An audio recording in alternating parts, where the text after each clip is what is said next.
Hello and welcome to The Den. We're here at Southwestern College on the campus of Southwestern, the 5-10 Jaguars, 2-1 in conference play, taking on Imperial Valley. I'm joined by head coach Kyle Wallace. We're at courtside here. And coach, coming off a big win last Friday, talk about using that momentum in today's game. You know, we're just trying to build consistent performances and put them together, string them along, and put some consistency together this late in the season. Obviously, in January, this is when, going into February, you want to start playing your best basketball and you want to hit your peak. So we're hoping that the early tough games that we played are going to prepare us for these late conference games that we're playing right now. Yeah, talk about that a little bit. A tough pre-league schedule. You guys are under 500, and then you hit conference play, and you guys are competing in every game now. How big of an impact did pre-league have on your conference schedule? I think it had a huge impact. I thought we played 12 really good teams, different styles in each game. In the games that we weren't successful in, I thought we did some good things that we can build on. And obviously, we didn't do things that very well that we had to fix. Yeah. So I think those early games, just built up our confidence. And then now as we're playing deeper in the season and we're more comfortable with what we're doing, and, we just got to continue to get better every single day. So we're talking about DNPs, right? There's two players. Well, one player, one coach that's not playing. Alex Archer didn't make the trip, and Tyrone Shelley, unfortunately, is not able to make it. You talk about next man up. Yep. Coach, you are that next man up. You now have to play a head coach and assistant coach. What kind of factor, how does that play in today's game? It's obviously going to be a little bit different without having Coach Shelley in my ear, letting me know, which adjustments we need to make and which subs he thinks need to be in at the right time. And I'm looking forward to just getting our guys back tonight and establishing some kind of flow going forward, because next week it really ramps up with 3 games a week, and it doesn't get any easier in the PCAC, but we'll definitely miss Coach Shelley tonight. We'll miss Alex Archer as well. 12 points from Harley Nichols last week. He's earned the start today. Talk about how big his performance was. And at this type of level, it's those guys that get those playing time that really need to make the most out of their playing time. Yeah, absolutely. Harley's done a great job all year, continuing to work every single day, doing the right things, doing everything I ask.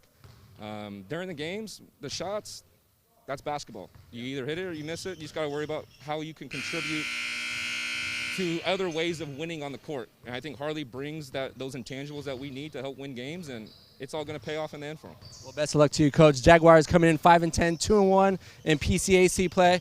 That was a buzzer, so good luck to you, Coach. And, stay here. It's Imperial Valley. They are 0-10, but they played against a good Grossmont Valley team. A good Grossmont team. And they stayed with them, lost 71-67, so they only lost by 4. This is a team itching to get their first win, and if you're Southwestern, you definitely don't want to be that team. Talking to Coach Wallace before the game, and he said the longer this game stays closer, the more it favors Imperial Valley, because this is a team that's been itching to get that first win. Obviously, at this level, at the junior college level, these players can play. And you talk about their starting rotation. Sophomore guard standing at 6 foot, wearing number 0, Shedrick Lockridge. And their freshman guard standing at 6 foot, Tavante Carruthers. These are 2 guys that can score the ball at any time. Speaking with Coach Wallace before the game, he said these are 2 guys that can take over in this game. If this game stays close, these guys could really take advantage of the moment. So they'll have to definitely guard them. And then looking at the rest of their lineup, sophomore guard, Matthew Montalvo, Samuel Carrion, the sophomore guard, and then Charles Thomas. Imperial Valley only brings 6 bodies, so the one man off the bench will be Andy Diaz. They usually run about 8 to 9 bodies, but unfortunately have been hit with the flu, like a lot of other programs, but thankfully today they can play. They haven't played in quite some time. I think it was over a month since they've played. So, just having a lot of that time off and only 6 bodies, they're going to look to take their opportunities when they have the chance to push the ball. But for the most part, they're going to want to keep their energy level to a neutral point where they're not too fast and not too slow. And on the other side, your starting rotation for the Southwestern Jaguars, it's the freshman guard standing at 6 foot, number 3, Charles Barnes. Paris Smith gets the start today. He's now started 14 out of the 16 games. A freshman forward standing at 6'9". Sean Sanderlin has started every game he's played. The sophomore forward wearing number 22. Devin Lee gets some good minutes averaging 6.5 points per game, freshman guard, and Harley Nichols was our player of the game. He led the team with 12 points against Mesa with a couple clutch shots at the end of that game. He averages just under 10 minutes a game, but because of his play and because of his work ethic, he's going to get the start here today. The officials, I don't think, are here yet. The tip was supposed to start at 5, but we're waiting on the referees. So we're going to take a quick break here as well. Stay with us here on Cali Sports Network. All right, we're here courtside at the Den. Southwestern College taking on Imperial Valley. Southwestern coming in this one 5-10, 2-1 in PCAC play. I'm joined by, on my right, sophomore guard Devin Hilliard out of Mission Bay, local product, and a sophomore forward, Sean Sandelin out of San Diego, another local product. We'll start over here with Hilliard. Conference play started. You got it going offensively. It seemed like the guys kind of rallied around you with that. Just talk about a strong start to the conference play for you guys.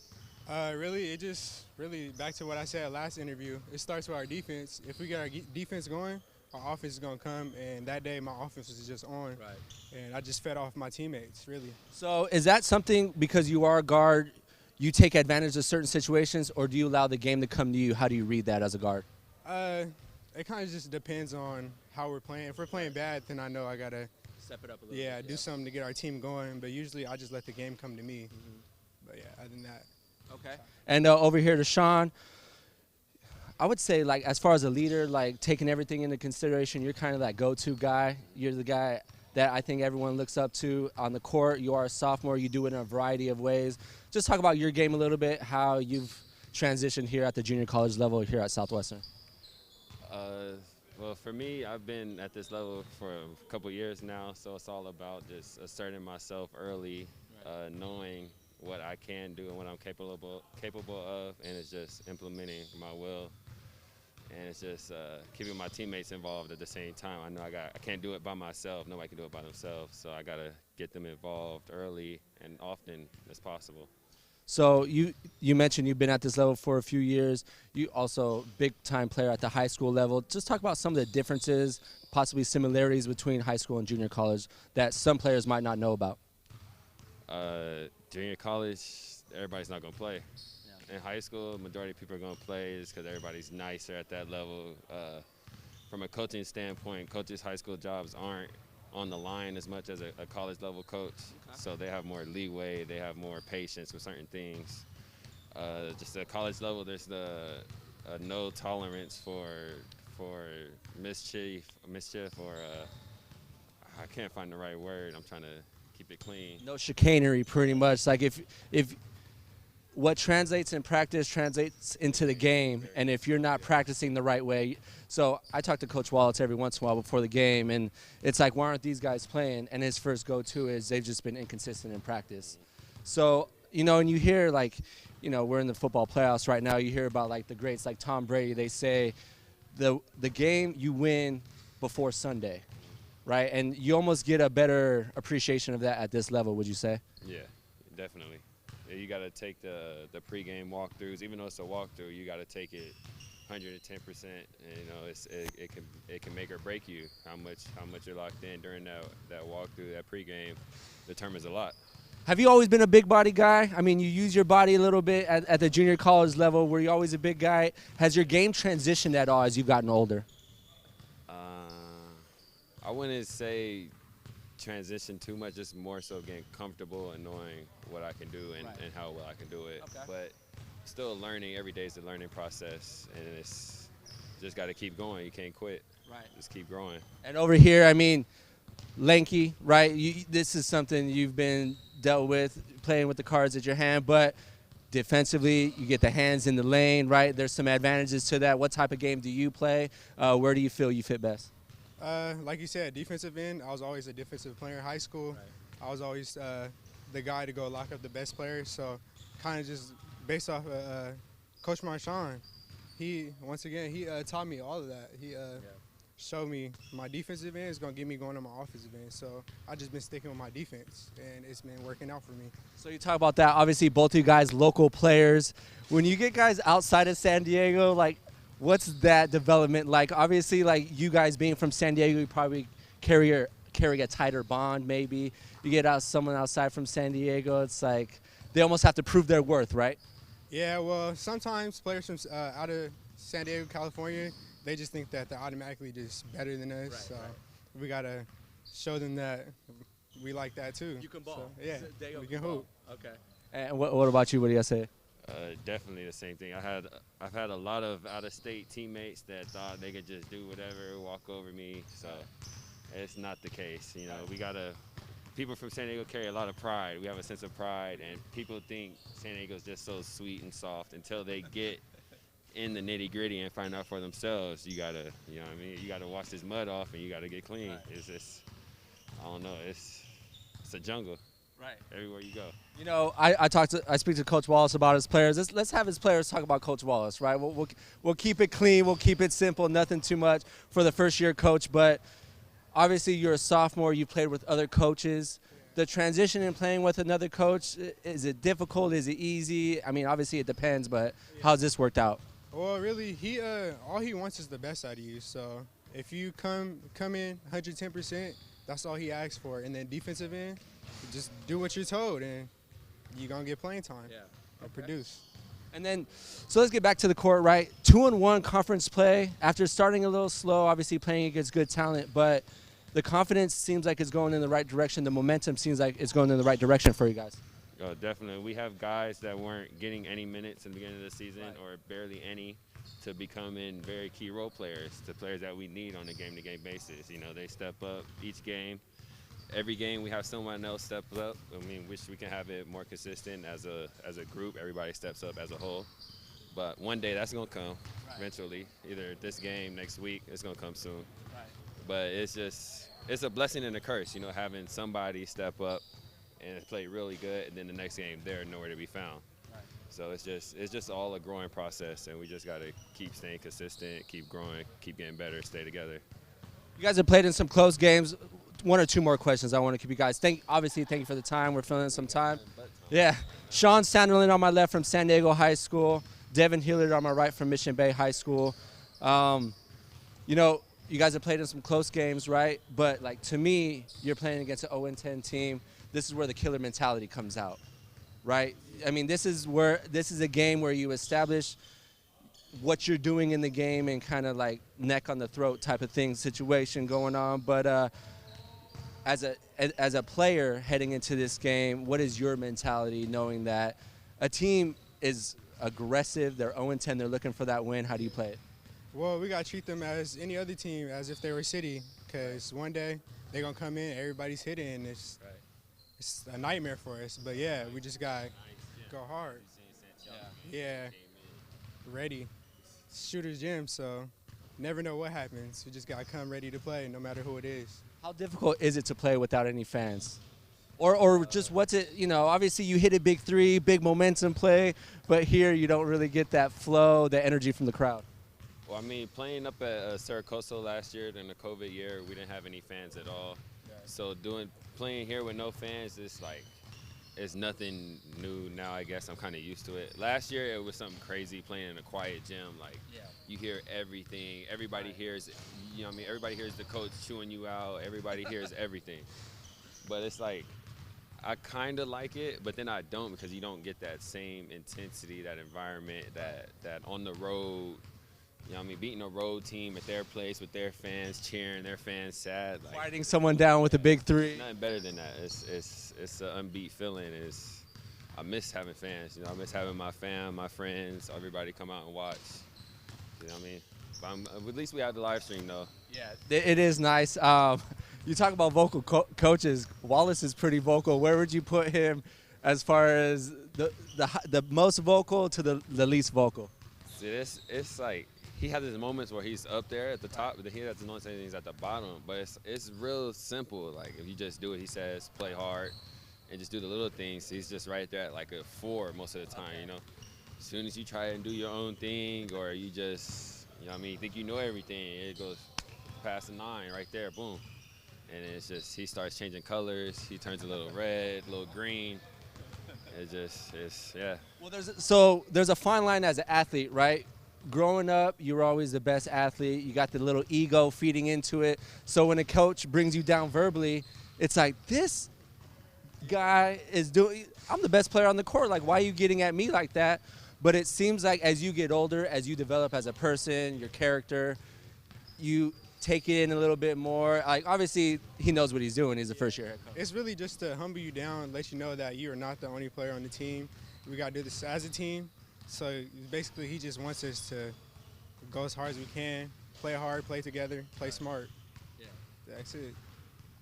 I don't see any captain designations, but I'd probably put you guys as the 2 captains for the program, just the way you've stepped up in the past couple games.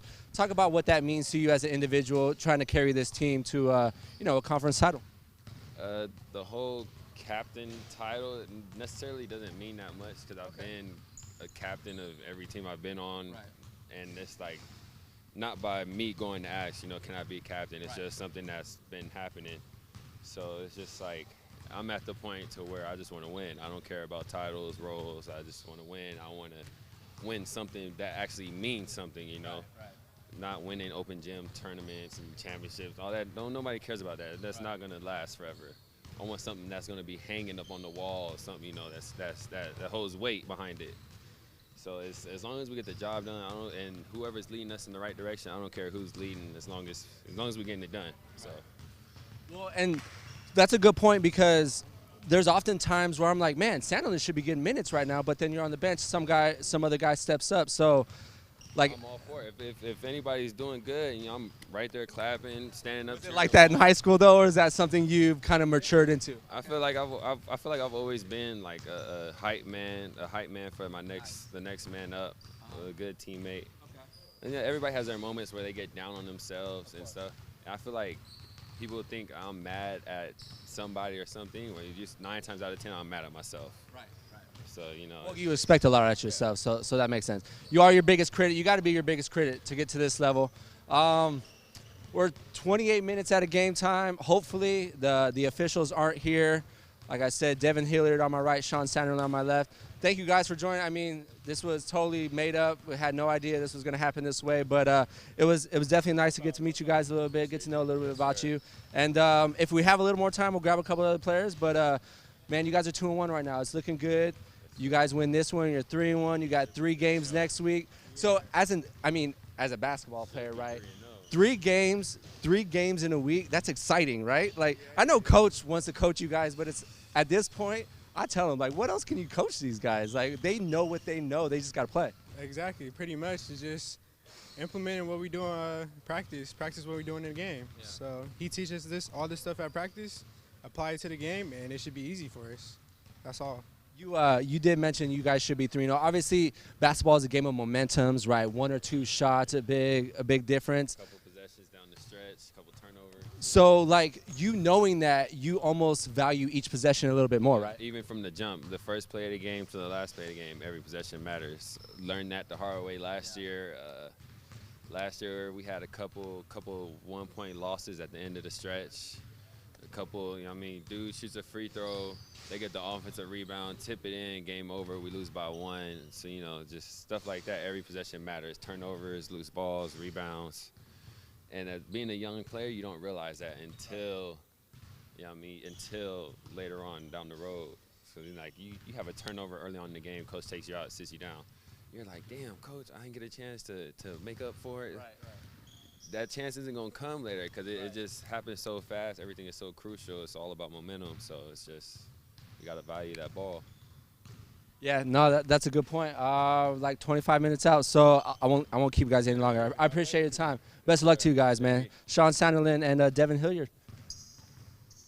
Well, I don't know. I don't think I saw any officials come in. Can you give me a thumbs up or a thumbs down on if you saw any officials, Pablo? No? Okay. We'll see if we could grab a couple more players. Does that sound good? Did that go okay? That was okay? All right. It says 25 minutes on the clock. And it's Southwestern here at home. Grab 2 more.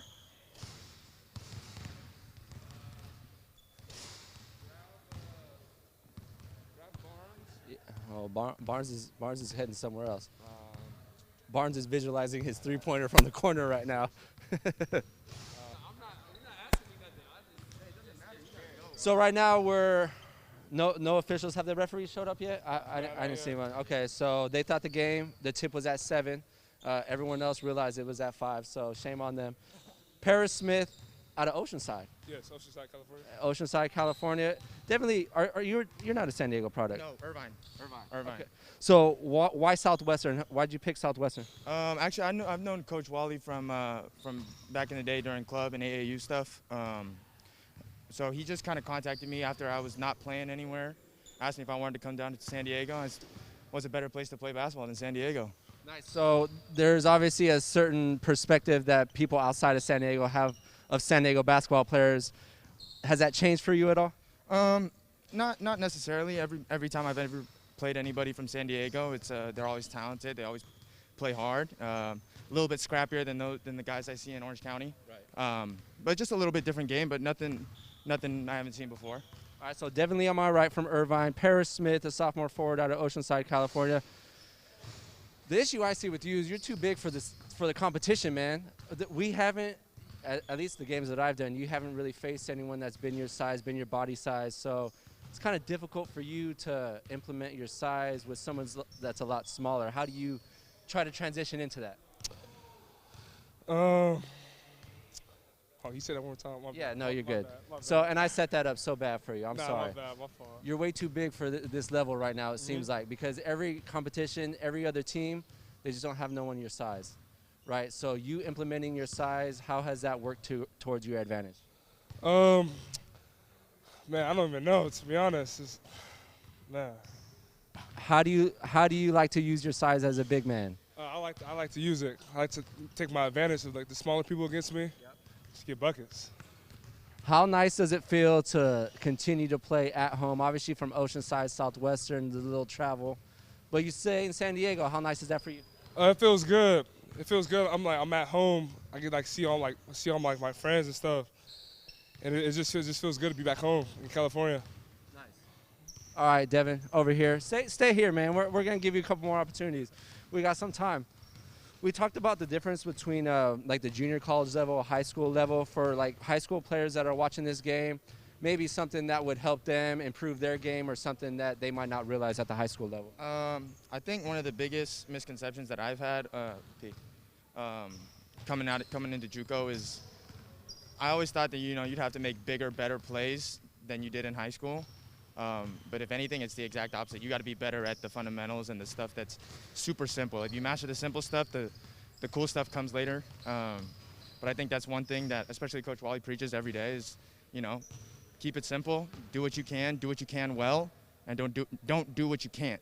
And I think that's kind of something we're kind of latching onto now as conference gets a little bit deeper. But yeah, I think simplicity is easier said than done sometimes. 100% easier said than done, especially when you're going in the game, your brain gets sped up, got all this adrenaline going, right. Pace is fast. But yeah, keeping it simple, I think that's one of the easiest ways to get yourself kind of slowed down and making the right plays again. It seems like when the season goes along, like you start getting to the flow of the game and it's less thinking and more acting, yeah? Mm-hmm. So more playing, less thinking, right? So it's just more playing off the court. Like, it's tough for you because you're playing at smaller guards. What is your go-to move? Like, when you see a smaller guard on you, what's your go-to move, Paris? Get a quick bucket. And I know I got size advantage, so just take advantage of my size however I can against, like, smaller people I play against. Have you always been this big, man? Yes, I've always been this big. Do you have any brothers or any siblings? Oh, yeah, I have an older sister, but she's smaller than me. Okay, she's not as big as you. Yeah, nah, I'm the biggest one in my family. Okay. You're the biggest, so like pops, moms, they're not as tall as you. Oh yeah, my biological father, he's kind of bigger than me, so I got my genes from him. Nice. Yeah, that's where it came from. Do you play any other sports? I used to play football, but of course you did. You went to Oceanside. My freshman. Were you a tackler or a guard? I was a right tackle. Okay, that makes sense. Yeah, and I transferred to basketball. I like the basketball more. I've been playing it longer. So why basketball over football? Cause I started basketball first before football, and cause I got hurt in football, and I kind of affected my basketball season, and I got mad at it. So I just stuck with basketball since I stopped playing football in high school. How old were you when you started playing basketball? 5th grade, so I was like 11. 10 or 11. 10, 11, yeah. Congrats, man. Thank you. Yeah, best of luck to you, man. Thank you so much. I mean, you're in the starting lineup tonight. Oh, so yeah. you were in the starting lineup. You obviously Coach Wally. First time I heard that. Thank you. Oh, sorry. Yeah, no, back in the day. thank you for that because I'm going to get him the next time I come back. But didn't get the start right. Some players would be like, man, forget this. Like, I'm not playing with this program anymore. What did you have to do mentally to kind of get over that hump and work your way back? I just kept working. Just kept go hard in practice. Yeah, just go hard. Like, don't complain. Just go hard. 'Cause I know I didn't start, so I just when I first got in the game, I was going to attack. Yeah. So, and good thing I'm starting tonight. Yeah. Best of luck to you tonight, Paris. Thank you. Yep. And 2-1 in PCAC play, right? The momentum, everything seems like it's going in the right direction. Talk about how practices are going, the mentality of this team right now. We've been good for the past week. We've had a little bit of difficulties with COVID and other health. Just getting the amount of bodies. Yeah, and I'm sure you guys saw it on last Friday. We only had 9 guys against Mesa. But you know, having all the guys back, it feels good at practice. A lot more energy. I think we're all kind of rearing to go tonight. But you know, we'll see what happens with these reps. Hopefully they show up. But Well, I mean, they're eventually going to show up. Mentally as a player, mentally you're ready for 5, right? You're getting everything prepared. How do you transition into something like this that you know you have to wait a little bit longer for? This is always tough, especially when you're coming into a game, like you said, thinking you're playing at 5. You got your whole time schedule kind of planned out accordingly. But I think the biggest thing for us was kind of switching from game mentality to kind of switching it off for a little bit. And about 15 minutes ago, all the guys got together and we kind of turned it back on, started to get locked in again. So kind of just restarting more so than just dragging out and waiting for them to show up. It's something you really can't practice. Right. It's just like one of those. This is our version of a rain delay for baseball. So, so we just kind of try to lock in, keep focused, not think about too much. And you're a freshman. Yes, freshman. Okay, so coming in as a freshman, what was your mentality? Obviously, you want to get as much playing time as possible. I'm sure you got a lot of playing time at the high school level. What was your mentality heading into this year's season? Kind of just doing what Coach asked of me. I'm not as physically talented or athletically talented as some of these other guys, so I'm not gonna go and try to push my luck in those areas. But if Coach wants me to do something, I'm gonna try to do it the best I can. You got to work with what you got. Exactly, and then being a little bit deceptive. Guys are gonna try to, especially at my size, a lot of guys try to read you, try to take advantage of you. But if you're a little bit just one step ahead of them in the brain, then you can sometimes get a lot more stuff off than you think you can. Yeah. No, that's a good point because you often hear a lot of times you're undersized, you can't play at the next level, but in order to compensate for that, you need to make it up in another area, and you're saying the mental side of it gives you that edge on your opponents. 100%. I think mentally, if you have the edge on your opponents, a lot of the physical stuff is physicality happens in a split second, but mentally you can be a step ahead or a couple steps ahead before the play even starts, and just being in the right spot versus getting to the right spot is a big thing for me. At this level, everyone had started at the high school level. You didn't start all the games you played. Did that play mentally, psyche for you? How did you get over that? Yeah, I think it was about 7 games I didn't see the floor here. But kind of all my life being an Asian American basketball player, you never pass the eye test on the first one. So all my life I've been growing up having to prove myself. And if you mess up the first one, it's the first time you get the ball, you probably won't see it again for a while. So I think just those 7 games was more so just a learning period for me to see what Coach was wanting, what he didn't want out of guys, and then trying to implement in practice the best I can, try to earn my way. And eventually it kicked for me. So yeah, it seems like situations like that will only help you later in life. Obviously, you're going to deal with some uphill battles, some situations you're going to have to overcome, and that's just a mini set stage of overcoming that battle. Exactly. There's a ton of life lessons you can learn through sports. I think that being mentally tough and not giving up is a big one that I've learned through sports, especially. Yeah. Well, best of luck to you, man. We're about 14 minutes out from tip. That was Devin Lee out of Irvine, California. Under 14 minutes remaining. We're here on the campus of Southwestern here at the Den. Jaguars coming into this game 5-10 overall, 2-1 in Pacific Coast Athletic Conference play. They're playing against Imperial Valley. The Arabs are 0-10, but they played a close game against Grossmont, only lost by 4, so they're itching to get their first win. Speaking to Coach Wallace before the game, he said, listen, when you play a team that's 0-10, they're hungry for their first win, and all these guys can play basketball. If they couldn't, they wouldn't be here at the junior college level.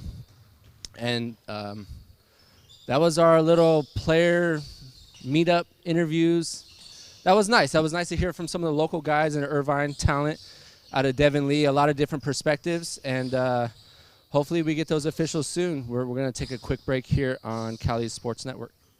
Hello and welcome. We had a bit of a delay. The officials were late, got stuck in traffic, thought the tip was at a different time. Imperial Valley's on the court. Southwestern is on the court. The tip was supposed to be at 5. It looks like we will start play. Let's go ahead and get to our starting rotations for both sides. For the home team, Southwestern Jaguars coming in at 5-10 overall, 2-1 in PCAC play. Starting guard, wearing number 3, Charlie Barnes, the big forward out of Oceanside, Paris Smith. Sean Sanderlin, the sophomore forward. Devin Lee, the freshman guard out of Irvine. And Harley Nichols, the player of the game on Friday against Mesa. He had a dozen. He earns the start here today. And Imperial Valley on the other side, sophomore guard, Shedrick Lockridge, wearing number 1. Matthew Montalvo, wearing number 4, freshman guard Levante Carruthers. That's a deep 3 off the back iron, 1 and done for Southwestern. Samuel Carrion, the sophomore guard, and Charles Thomas, the sophomore forward, standing at 6'5", the Arabs' tallest player on the court. I'm Bo Furtick bringing you today's action here at the Den. As mentioned before, Southwestern coming to this game 5-10 overall, 2-1 in PCAC play. After a tough 3-game losing streak, or 4-game losing streak, but they lost 3 at Fullerton. Southwestern on a nice little run. And this 3 by Barnes, weak side rebound. Sanderlin, Nichols will go up off the back iron. They beat Grossmont to start conference play 61-46 and lost a tough one on the road at San Diego Miramar, losing to the Jets by 3 points. And then a big win on the road last Friday, beating Mesa shorthanded 58-55. Turnaround jumper inside the lane. That's Carruthers off the mark. Rebound by Sanderlin. Imperial Valley only has 6 fresh bodies here today, so only 1 guy will be coming off the bench. That's Andy Diaz. Normally they run 8 or 9 guys, but due to health concerns, Imperial Valley only traveled with 6. They're in a 2-3 zone. They want to conserve some energy. This is Sanderlin, pull-up jumper, in and out. So far, a scoreless game. Couple possessions for both sides. Without a bucket. No fouls. This is a 3 from beyond the arc. Weak side rebound, Harley Nichols. Nichols averaging close to 10 minutes per game. That's increasing as the season goes along, especially after having a big game on Friday, as mentioned, with a dozen points.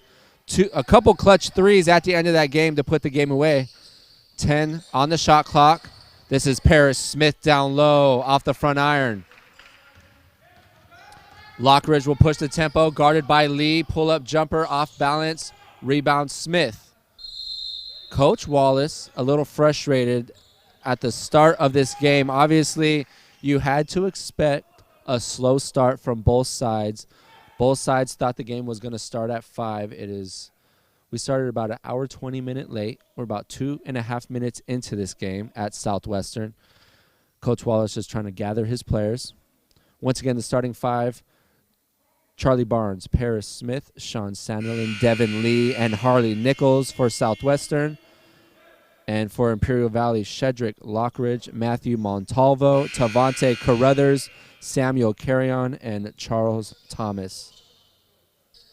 Looking at the roster for Imperial Valley, 3 of their 5 starters are sophomores, 2 are freshmen.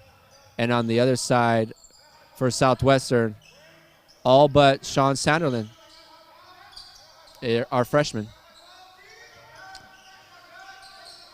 Imperial Valley switched from a 2-3 now to like a 3-2. It looks like they go from 2-3 to 3-2. Sanderlin didn't get the call. That one poked away by Kevin Davis, who sees the court. Paris Smith on the bench. Coming up on 3 minutes here in the first half. Alex Archer is not playing today. Assistant coach Tyron Shelley also didn't make the trip, both due to health concerns. This is Barnes off the pick, kicks it near side to Barnes, back to Lee. Harley Nichols gets inside, kicks it near side to Barnes. Nice ball movement. Wide open Harley Nichols from 3. Rebound, Imperial Valley. This is Carruthers on the drive, reverse layup. Rebound Barnes. Barnes will look to push the tempo. Kicks it to Lee. The push before the shot. That is the first personal and first team foul on Imperial Valley.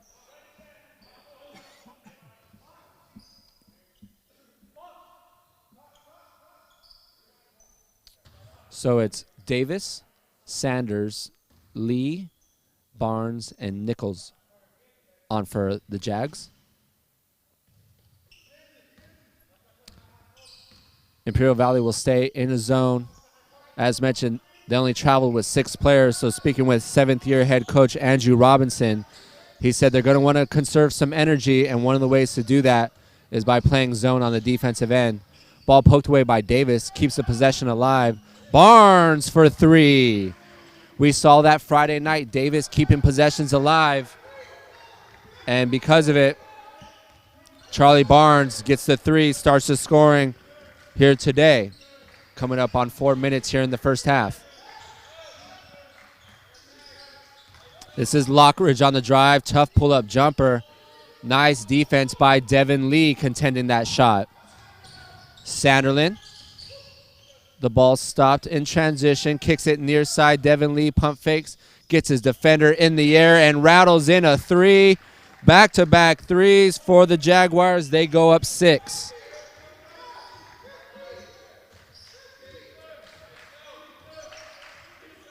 Jaguars in man-to-man defense.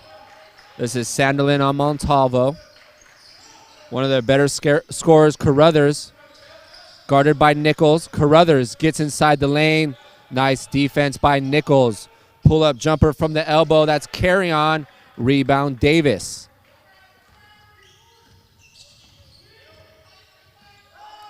Sanderlin with the dribble. Bounce pass near side to Barnes. Sanderlin sneaks in the corner. Cross-court pass. Nice ball movement. That's Devin Lee. Open look in the corner. Weak side rebound, Montalvo. Lockridge. Nice defense. A good help defense by Barnes. Lockridge splits a couple Jaguars defenders and creates the foul. That personal foul on 23. Devin Lee. And we have a full timeout. We'll take a quick break here on the Cali Photo Sports Network. See you on the other side of the break.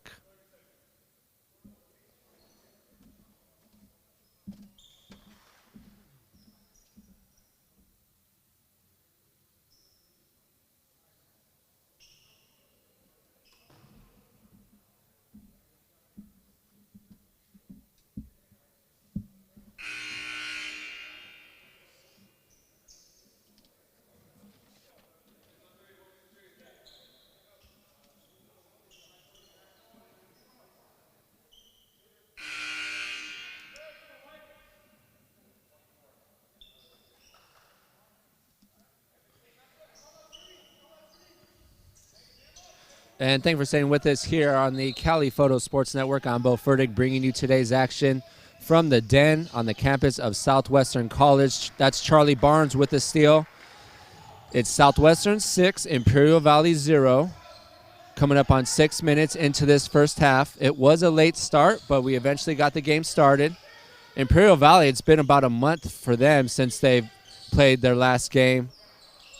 Both teams coming out a little sluggish, but on back-to-back possessions, the Jaguars have a 3. Barnes had a 3, and Lee had a 3. Barnes adding on to his 11-point performance from Friday. Lee had 11 points on Friday, 3 threes, and a couple free throws. A nice open look, and Samuel Carrion gets the first bucket for Imperial Valley. Nice ball movement, nice head fake by Montalvo, allowing Carrion to get open. And the jump shot from 16 feet cuts the deficit to 4. This is Devin Lee. Hilliard into the game for the first time today, getting minutes along with Deshaun Key. This is Hilliard, open look from the corner off the front iron. And the ball will stay here. Nice job by Deshaun Key in keeping that ball alive. Davis, Barnes, and Norton will check in.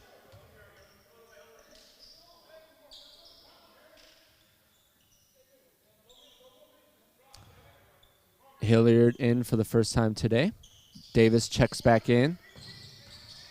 This is Charlie Barnes on the drive, kicks it near side to Hilliard. He gets inside, kicks it to Norton. Step back jumper, off the mark. The tip, unlucky on the tip. That was Devin Hilliard. As Andy Davis checks in for the first time today, replacing Samuel Carrion, who has the only bucket for Imperial Valley. Charlie Barnes, open look from the corner. Weak side rebound, Montalvo.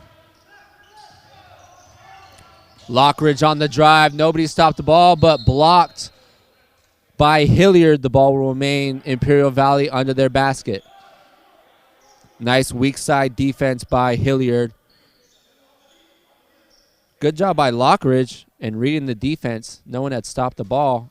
Got in a little too deep in transition.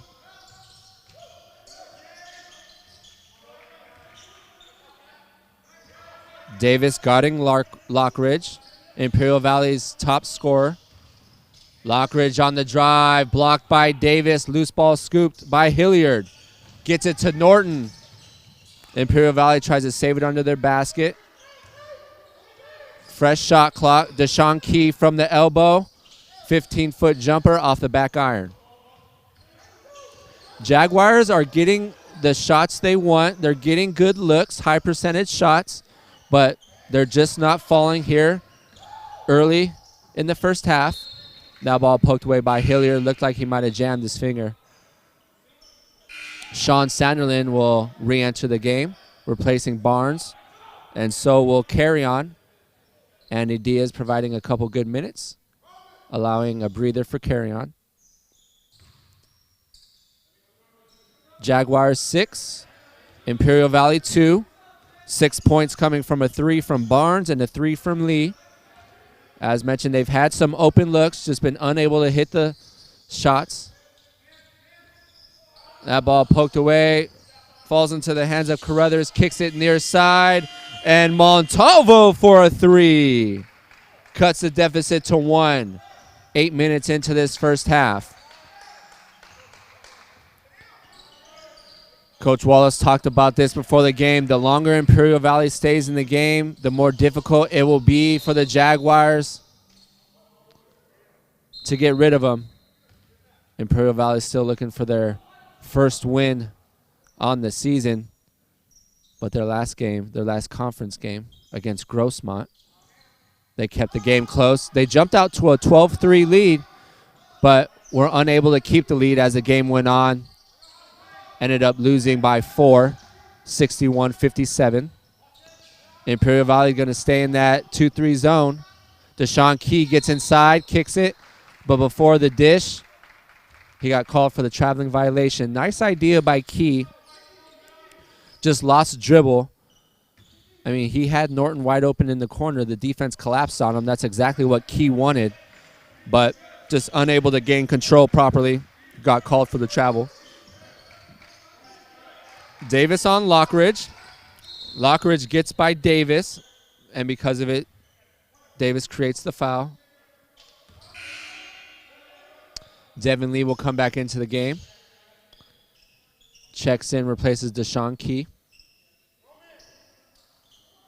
Deshaun Key was one of those guys in protocol after Friday's game, so this is his first game back. It's nice to see him get some minutes here in the first half. Almost stolen by Hilliard.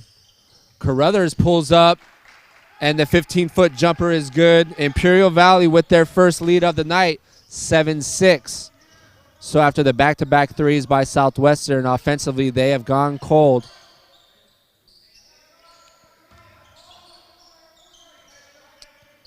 Imperial Valley staying in that zone. It's a 2-3 zone right now. Lee gets inside, pump fakes, tries to go under the defender, blocked out of bounds. It will remain Southwestern ball under their basket. Charlie Barnes checks back in, replacing Hilliard. 9 on the shot clock. 10:45 on the game clock. Charlie Barnes open in the corner. The three, and Barnes, his second three of the night. Southwestern regains the lead. And you can see that wide open look. Lockridge just getting out there a little too late. Jaguars up a bucket. That one high off the glass. Nice finish by Carruthers. You could see well contended by Sanderlin. Carruthers with the finish. He now has 4, tying the game at 9. Sanderlin bounce pass outside to Lee. Open Sanderlin from the top of the key. Kicks it back to Lee. The open look. Nothing but net. Nice ball movement. Nice 1-2 action. And Lee with the open look. He now has 2 threes. So Barnes with 2 threes and Lee with 2 threes. All 12 points coming from beyond the arc for Southwestern. Carruthers stepped out of bounds, or no, the foul will be on the floor. Looks like the foul will be called.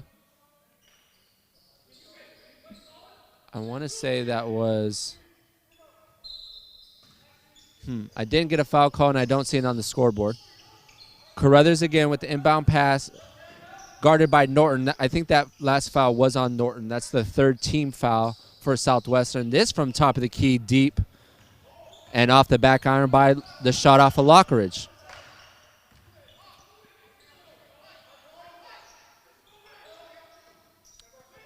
Southwestern's largest lead is 3. Imperial Valley took a 7-6 lead. Pass down low. Harley Nichols on the box. And we get a 3-second violation on Kevin Davis. So just crossing the halfway mark here in the first half. Southwestern jumped out to an early 6-0 lead. Then Imperial Valley scored 7 in a row to go up 7-6. And Southwestern went up 9-7. Imperial Valley tied it at 9. And Southwestern, with that last 3 by Lee, took the 3-point lead. All 12 points coming from beyond the arc. 2 threes from Barnes, 2 threes from Lee. As Hilliard checks back in for Jay Norton. A 3 from Montalvo, 2 buckets from Carruthers, and a basket by Carry-On.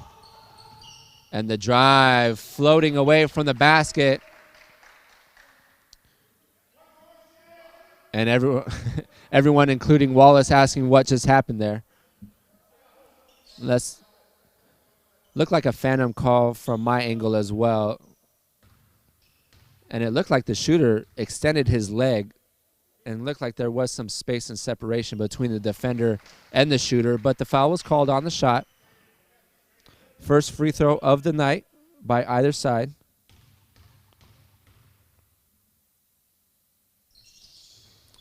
And Lockridge, 2 of 2 from the line, cuts the deficit to 1. Just crossed the 9-minute mark. Imperial Valley stays in that zone defense.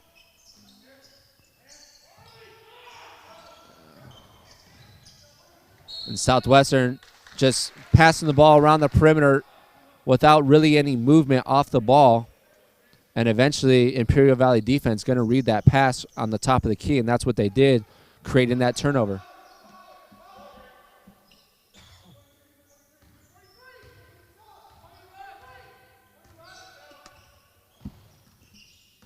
Jaguars playing with the lead majority of this first half up until this point.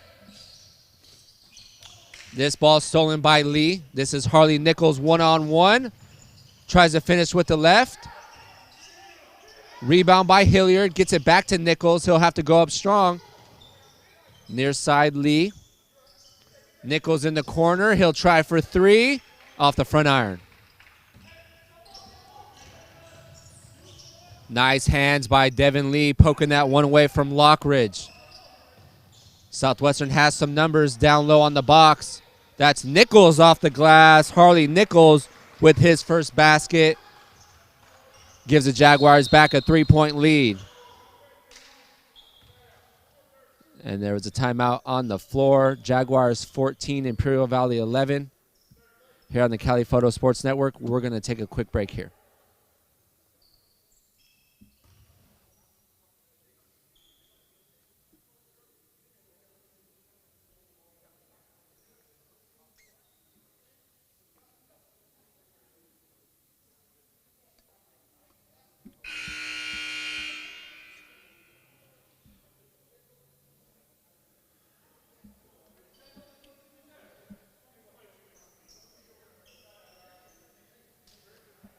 And thank you for staying with us here on the Cali Photo Sports Network. I'm Bo Furtick bringing you today's action here at the Den. Southwestern taking on Imperial Valley. If you're liking what you're seeing, make sure to subscribe on YouTube at the Cali Photo Sports Network. That way you can stay up on all the up-to-date games and events that are happening on the network. Southwestern with their largest lead by 3. 2 threes by Barnes, 2 threes by Lee, and Nichols had that basket late. This one from downtown, that's Carruthers, leads all scorers now with 7.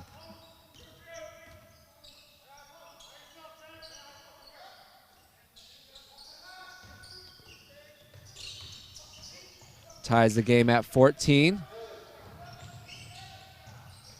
And off the glass and good. That's Lockridge. He now has 4 points. That was his first basket. That one coming in transition, giving the Arabs back the lead. Now their largest lead. They went up 7-6 earlier. So they had a lead of 1. Lee inside and gets called for the traveling violation. When you get stuck inside there, you either just need to be a little bit more decisive. Got caught with his plant foot moving. Sean Sanderlin re-enters the game, replacing Devin Hilliard. Sanderlin leads the team with 11 points per game and gets about 18 minutes per game as well. Lockridge in the corner. Well, that's Carruthers, excuse me, gets inside. Fadeaway jumper off the front iron.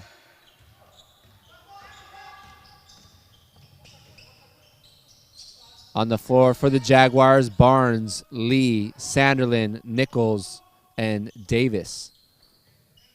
Nichols running the free throw line, kicks it back out to a wide open Barnes off the back iron. Southwestern getting the looks they want. They're getting open looks from beyond the arc. They're just not too successful right now. A little unlucky on the season. They shoot about 33% from beyond the arc and 43% from the field. They haven't gotten to the free throw line yet. That might be a concern here late in this first half. Imperial Valley only with 1 team foul. Sean Sanderlin from 20. And Sanderlin rattles it in for his first basket. Gives the Jaguars back the lead, 17-16. So the ball movement releases Sanderlin for the open look. From beyond the arc on an open look, he's deadly. And that one from downtown off the front iron. That ball will be poked out of bounds off the knee of Carruthers as Andy Davis checks back in, replacing Samuel Carrion. Once again, Imperial Valley only traveling with 6 bodies. They're staying in this game, only down 1. Southwestern had their largest lead of 3. from the elbow. This is Sanderlin's step back jumper. Nice defense by Imperial Valley, not allowing an easy look at inside the key. And this ball stolen away. Well read by Lockridge. Pull-up jumper from 17, and that one hits. Lockridge with his second basket. He now has half a dozen. And Imperial Valley back with the 1-point lead. So it's been back and forth after Southwestern had a 6-0 lead. That was their largest of the game. Kevin Davis from the free throw line. Lee fakes the pass, finds a wide open Sanderlin from the corner off the back iron. Rebound by Davis, keeps the ball alive. Refreshes the shot clock. Sanderlin off the pump fake, gets inside, and that's a traveling call. Devin Hilliard will check back into the game, along with Deshaun Key. Lee comes off along with Sanderlin. Key, one of those guys that was in protocol on Friday at Mesa. Got a couple minutes earlier in the first half. He comes back in. Hilliard almost stolen that one. Lockridge gets by him. Pulls up from the baseline. Weak side rebound, Davis. Southwestern will look to push the tempo. Harley Nichols on the box. Imperial Valley gets back on defense well.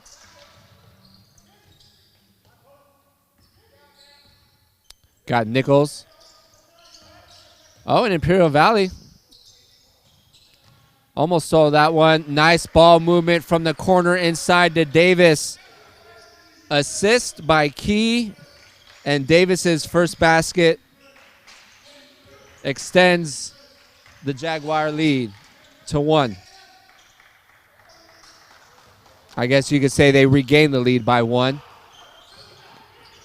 Nichols, that ball was deflected, and Nichols gets the roll inside the lane. And there, the Jaguars now extend their lead to 3, 21-18. That's Nichols' 4th point of the game. He had a dozen on Friday against Mesa. Montalvo, guarded by Barnes. Kicks it near side to Carruthers. Carruthers tries to get by Key, poked away by Key. Loose ball, bodies hit the floor, and the trip by Barnes. That is the 6th team foul by the Jaguars to Imperial Valley's 1 team foul as Carruthers gets a breather. He heads to the bench, leading Imperial Valley with 7 points.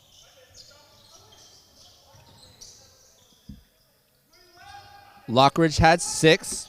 Carruthers and Lockridge, Imperial Valley's top 2 scorers. Ooh, this one from downtown, tough shot, short on the shot. Harley Nichols looking for an outlet pass. Hilliard, Barnes, Harley Nichols, Deshaun Key, and Kevin Davis in for Southwestern.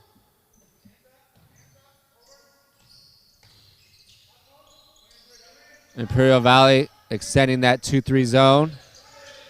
Devin Hilliard from beyond the arc. This one rebounded by Lockridge. He'll look to go coast to coast. The floater in the lane rattles in. And Lockridge now has 8 on the night. Cuts the deficit to 1.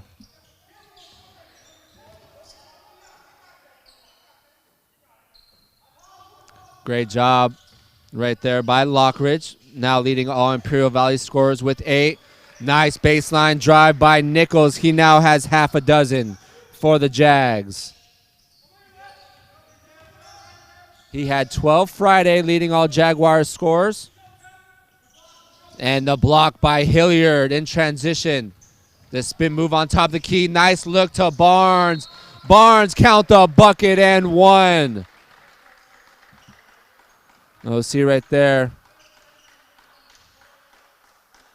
Got a little too late to the instant replay. But the defense by Hilliard in transition. And the Jaguars back with a 5-point lead. So give the block and assist to Hilliard as Sanderlin checks back in for Davis. Thank you. Yeah, I'm getting way too. And Barnes checks in, or Barnes completes a 3-point play. Jaguars tie their largest lead of the first half, up by 6. Barnes has 9 after that 3-point play. Bodies hit the floor, and we have a kickball by Lee. Wasn't necessarily a kickball, but when the bodies hit the floor, Lee's foot hit the ball.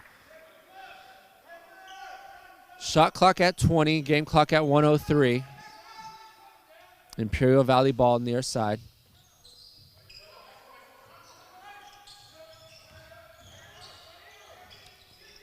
Lockridge on the drive. Good defense by Lee. And they called a foul on Lee. I mean, he had his hands up. It looked like Lockridge was creating the contact. But I'm assuming the official is saying that Lockridge beat Lee to the spot. And Lee got there late. As that is the 7th team foul on Southwestern. So the bonus, Lockridge will shoot a 1-and-1. He's the only player today for Imperial Valley that has shot any free throws. He's now 3 of 3 from the line, giving him 9 on the night, leading all Arab scores. Just under a minute remaining here in the first half.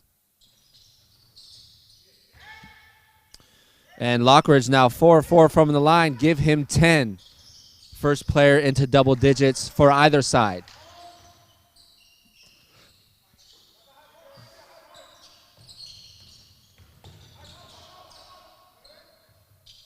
Once again, Southwestern moving the ball around the perimeter. It'd have been nice to see them get a 2-for-1. Pull-up jumper by Lee. Can't get the roll.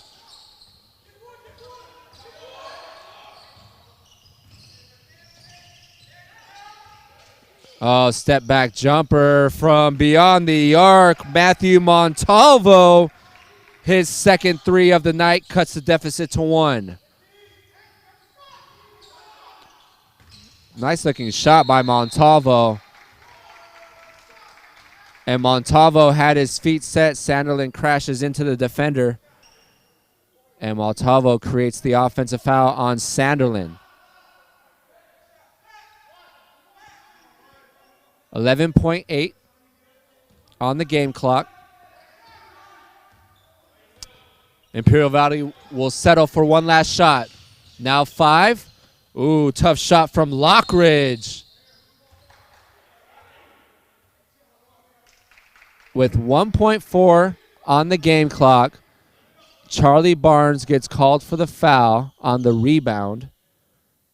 Samuel Carrion was going for the offensive board, and it looked like Barnes undercut him. Didn't necessarily need to do that as the ball was falling out of bounds. Nonetheless, Carrion heads to the line to shoot 2. To shoot 1. That was the 9th team foul, but they will shoot 2 after that make by Carrion. Ties the game at 26. Imperial Valley 5 of 5 from the free throw line. Lockridge is 4 of 4. Carrion 1 for 1. That one off the mark. Nichols with the rebound, and that will end the first half. Jaguars had their largest lead cut to nothing. Back and forth action in the first half, and we will head to halftime. Jaguars 26, Imperial Valley 26 here on the Cali Photo Sports Network.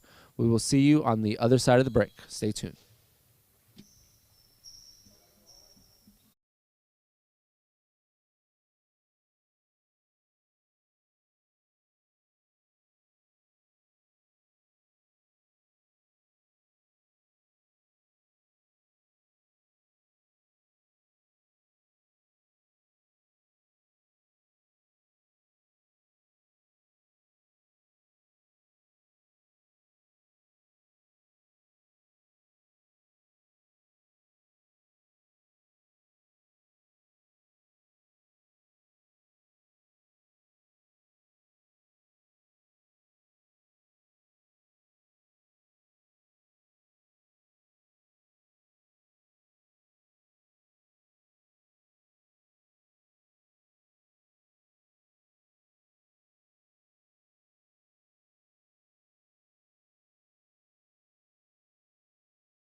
And thank you for staying with us. We are here courtside with head coach Kyle Wallace. Southwestern 26, Imperial Valley 26.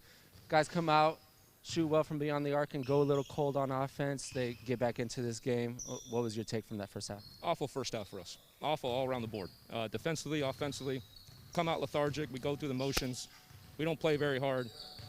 Not a very good team, Bo. And we showed it tonight. We showed why we're 5-10. We showed why we're inconsistent all the time. And we can't put a good performance together, so it's embarrassing. Okay, so the game did start an hour and 20 minutes later. You have to take a little bit of that into consideration, or do you expect better out of your players? It sounds like that is what's going on. I expect better out of these guys. I hold them to a high standard. I hold them accountable on what they're trying to do every day. They didn't bring it today, Bo. It's simple as that. Okay. So there's always interesting ways of how coaches go about it with their players. Instead of you following the players off the court, you let them go handle it. Like, captains, take care of this situation. You go figure it out. Is that something you were trying to get done? They got to hold each other accountable. That's what the good teams always do. Their players hold each other accountable every single day to the high standard that we have, and we're not doing that right now. And when you lack leadership like we're lacking tonight, it shows. Okay. So a game of two halves, right? We still got a second half to play. Absolutely. What do we need to do well in order to pull out this win here today? Play our brand of basketball. Have some kind of effort defensively. Have some kind of heart to defend the guy in front of you. Play simple basketball. So there are open looks, right? We're getting the open looks, but the baskets start falling. At some point, that mental game affects them. How do you challenge the players as a coach in that moment? Got to drive it. If you're not making any outside shots, got to put pressure on them to defend. I think we've driven a couple times. I thought we were too selfish where we didn't swing the ball to the open man, and we had turnovers out of it. So when you turn the ball over, you let a team hang in the game like this, you're going to give them confidence all night. I think it was only one team foul for Imperial Valley compared to your 9, so that's obviously something of concern. You got to attack the basket a little bit more. We played a very soft brand of basketball in the first half. We're looking forward to imposing our will here in the second half. I'm picking up the tone a little bit. We're going to forget about that first half. We're going to play a solid second half and see where the chips fall. Gotta hope so, Bo. All right, best of luck to you, Coach. That was first-year head coach Kyle Wallace of the Southwestern Jaguars. Jaguars come in this game 5-10, overall 2-1 in PCAC play. Going through the leading scores of that first half, Charlie Barnes had 9 with a couple threes. Kevin Davis had a steal and an assist. He has 2. Sean Sanderlin only had 1 basket. That was a 3, so that gives him 3 in that first half. Both Lee and Nichols each had 6. Lee with 2 threes, Nichols, all of his field goals coming in or near the key.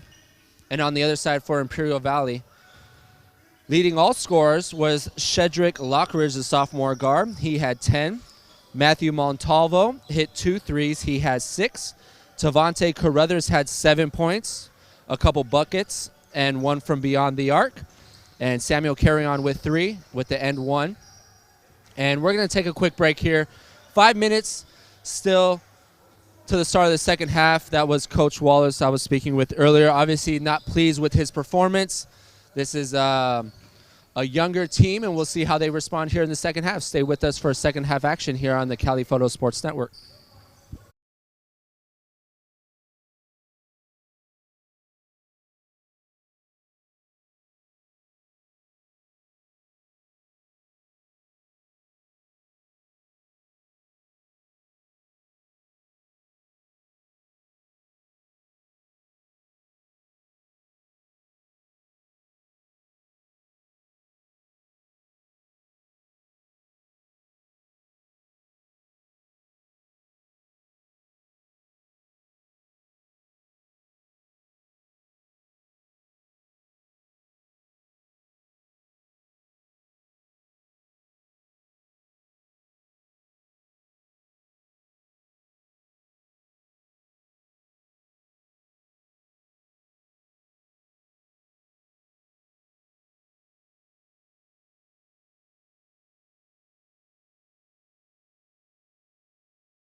And thank you for staying with us. Second half action here at the Den. Southwestern 26, Imperial Valley 26 on the Cali Photo Sports Network. I'm Bo Furtick bringing you tonight's action here on the campus of Southwestern. Let's go through the scorebook real quick. Charlie Barnes leading all Southwestern scores with 9 points. He had a couple threes. Kevin Davis had a steal, a few assists, and a basket. He has 2 points. Sean Sanderlin had a 3 early in that first half. Devin Lee had 2 threes. He has 6. Harley Nichols also has 6 with 3 field goals. And on the other side, leading all scorers, Imperial Valley's sophomore guard, Shedrick Lockridge with 10. Montalvo had 2 triples. He has 6. Carruthers has 7. He had 1 3. And Carry On with a bucket and a free throw. He has 3. And off the bounce, Lockridge from 3.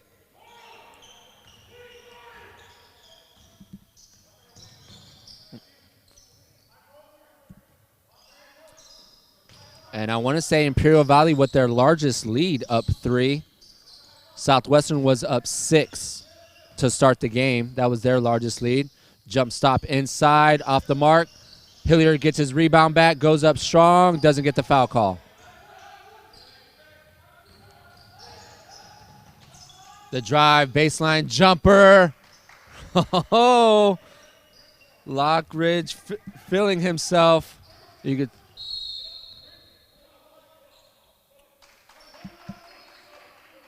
And still just getting to the instant replay. I'm going to get that instant replay down. Just getting it to it. I think the 5 seconds, it didn't seem like 10 seconds passed, but nonetheless. Arabs with their largest lead up 5. Lockridge, quick 5 points coming out of the first half. Talking to Coach Wallace before the game, he said Lockridge and Carruthers are issues. They can score at will. Lockridge leading all scorers now with 15. This is D. Sanders getting action for the first time tonight. Wallace just looking for a combination that's going to work. Norton from downtown. Weak side rebound, Nichols. Didn't hit the rim. 5 on the shot clock. They're going to have to put it up. Hilliard chucks it from beyond the arc and hits the 3. Unconventional way of going about it. But you can see right here, nice drive, loose ball, and Hilliard finds a way to get the basket. It wasn't pretty, but the Jaguars cut the deficit to 2. That was Hilliard's first basket of the night. And Montalvo off the front iron.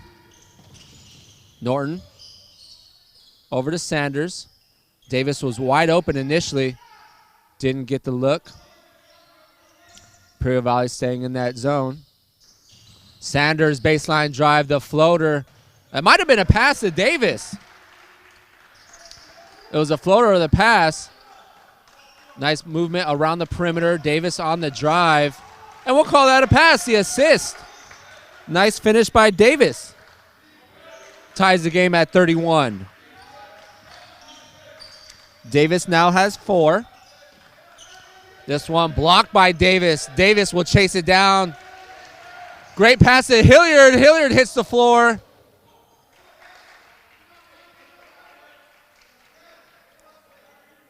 No. Huh? Hilliard dove for the ball on the ground. You tell me, guys. Oh, official was lucky. It was beyond that 10 seconds. We weren't able to show the replay. Hilliard hits the floor, has the ball in his hand, and gets called for the offensive foul. That's a good one. Game tied at 31. Coming up on 3 minutes into this second half. Nice defense by Norton on the ball. Hilliard now guarding Lockridge, locks him up on the drive. And no backcourt. Oh, and then gets bailed out on the – oh, my goodness. Hilliard didn't even touch the ball on that one. It was a bad pass. Checked off the hands of Lockridge. See if we could get that instant replay. Oh, just a little too late to it. And then Lockridge on the drive gets bailed out on the tough shot. Those are just those little things that start to take over when you keep a team like Imperial Valley in the game. Lockridge before that attempt was 4 of 4 from the line. He's 4 of 5. Leads all scorers with 15. Make that 16 as he's now 5 of 6 from the line. Gives Imperial Valley back the lead, 32-31. Norton, Sanders, Hilliard, Nichols, and Davis on the court for Southwestern. Norton will pull up from downtown. Loose ball. Tracked down by Carry-On. Intercepted by Hilliard. Hilliard has the numbers. Kicks it far side to Sanders for 3. Great job by Hilliard tracking that one down in transition. Southwestern doesn't score a lot in transition, but getting that basket there, and Jaguars back with a 2-point lead. Spin move, gets inside the lane, kicks it near side to the corner. That's Thomas with his first basket. So Thomas responds with a 3 for Imperial Valley. You can see the nice dribble drive kick to Thomas. Defense had to collapse on Carruthers, who has already 7 in that first half. Norton will try again from deep. Offensive rebound by Davis. Pull-up jumper, fouled on the shot. That was Sanders.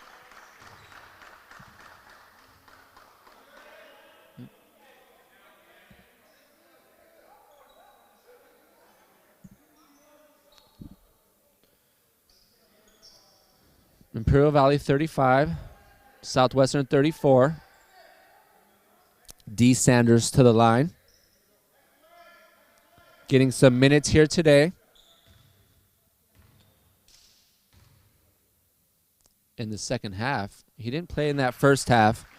Coach Wallace didn't like to see that. He didn't like the action he was seeing in that first half, so he decided to switch up the second half lineup, giving Sanders and Norton minutes. And Sanders has 5 here in the first 5 minutes of this second half, giving the Jaguars back the lead, 36-35. And the full court pressure results in a turnover for the Jaguars. You would like to see those turnovers near midcourt result in the quick points, but Sanders filling it from the corner, and Sanders is heating up. That is his second 3 on the night. Once again, defense collapsing and Sanders taking advantage of it. And Imperial Valley goes 1 and done.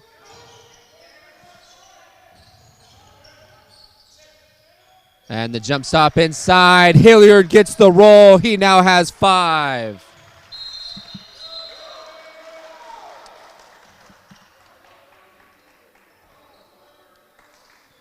And Hilliard's jump shot inside the lane gives the Jaguars a 6-point lead.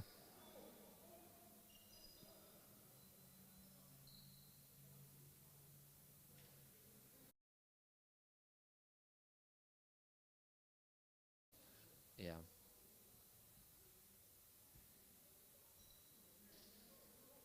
Let's see if I got this right. 26.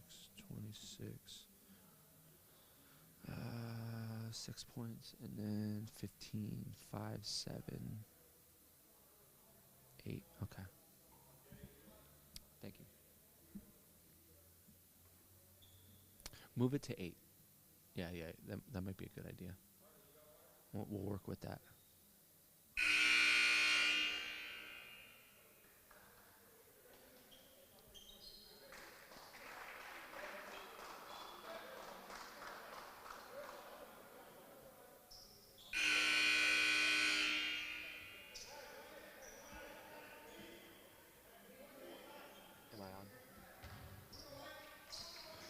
And thanks staying with us here, second half action. Southwestern back with their largest lead, up 6, 41-35. After a couple big shots from beyond the arc by D. Sanders. Next man up mentality. This one blocked under the basket by Kevin Davis. Sanders baseline drive. Norton from downtown. And that offensive rebound creates an open shot for Norton. That's Norton's first basket of the night. Extends the lead to 9. Jaguars starting to get the flow of the game. Something we didn't see in that first half. D. Sanders filling himself. Tip. Too strong off the glass. Hilliard. Pump fakes. Nice look down low to Nichols. Let's check that out. Once again, the offensive rebound by Davis. Nice patience by Hilliard. Finds a wide open Nichols on the box. Jaguars now up double digits for the first time today.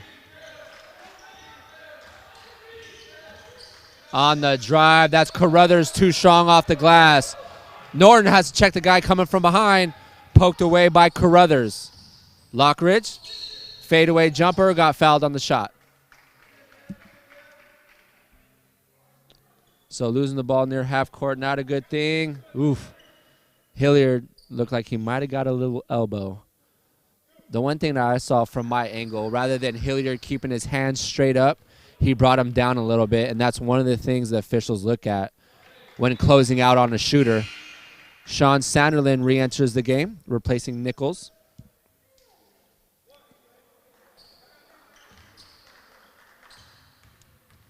Lockridge is 6 of 7 from the line.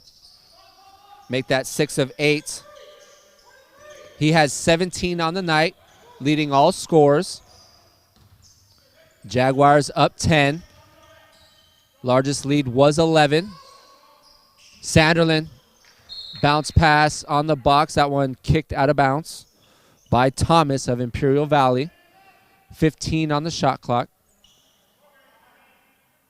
Sanderlin will take the ball out from under the basket. Ooh, had a wide open Davis and threw it away to Lockridge. Lockridge with the finger roll. Cuts the deficit to 8. He now has 19 on the night, leading all scorers. Coming up on 7 minutes here in the second half. Norton will chuck it from downtown. Norton starting to feel himself from beyond the arc. He now has 6. Extends the lead to the Jaguars' largest of 11. Norton, a shooter. All he needs to see is that ball fall through the net a few times, and he could turn 6 points into 12 real quick. Kick to the corner. That's the shot you want to see from Norton. That one just rims out. Nice offensive rebound by Sanderlin. Lockridge one-on-one by Hilliard. Hilliard, good defense, hands in the air, no foul called. And the good defense by Hilliard getting back in transition creates a tough shot for Lockridge. One and done for Imperial Valley. Deshaun Key comes back into the game. Good minutes for Kevin Davis. 5 points for Hilliard in the second half, 6 points for Norton in the second half, and 8 points from D. Sanders. All 3 guys not in the starting rotation in that first half, but were in the second half getting it going. Pull-up jumper from 15, short on the shot. Nice job running the lane, blocked by Hilliard, the follow by Lockridge. He now has 21. 10 in the first, 11 in the second half. Cuts the deficit to 9.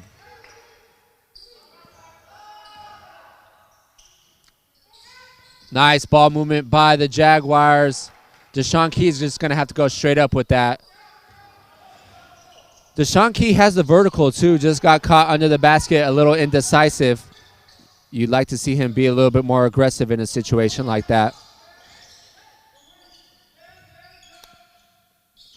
Far side, Lockridge with a tough shot. Short on the shot from downtown. Offensive defensive rebound by Norton. He'll push the tempo. Finds an open D. Sander. Pump fake, one dribble. Off the mark. Carruthers.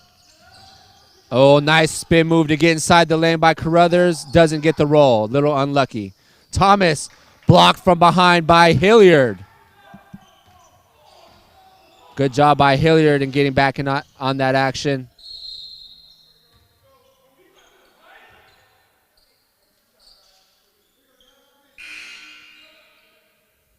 And Hilliard on the drive gets fouled on the shot. He'll head the line to shoot 2. Southwestern had 1 free throw attempt in the first half. They have 2 here in the second half. They're now 3 of 4 from the line as Paris Smith re-enters the game. Good minutes by D. Sanders. He heads to the bench with 8. Hilliard, 74% free throw shooter. Goes 1 of 2 from the line. He has 6, all coming in the second half. And we have an Imperial Valley timeout on the floor, a full timeout. We'll take a quick break here as well on the Cali Photo Sports Network.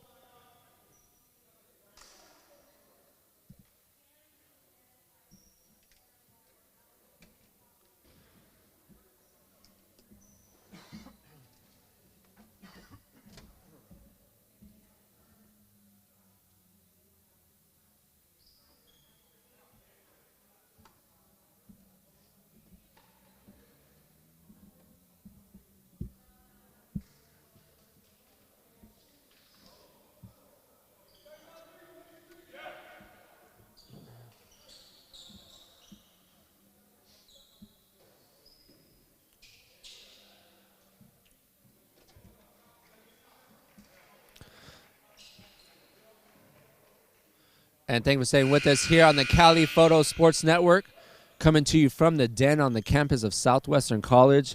It's the Jaguars 50, Imperial Valley 40. I'm Bo Furtick bringing you tonight's action of junior college basketball. The game was tied at 26 at the half. Jaguars jumped out to a nice cushion of 11, and within the last couple minutes have kept it between 9 and 11-point advantage. Big scoring from D. Sanders, who averages about 3 points per game. He had 8 coming out and starting here in the second half. Next man up mentality. Coach Wallace didn't like the energy he was seeing in that first half. Decided to come in with a couple fresh bodies, and D. Sanders was one of them. And the foul on the shot.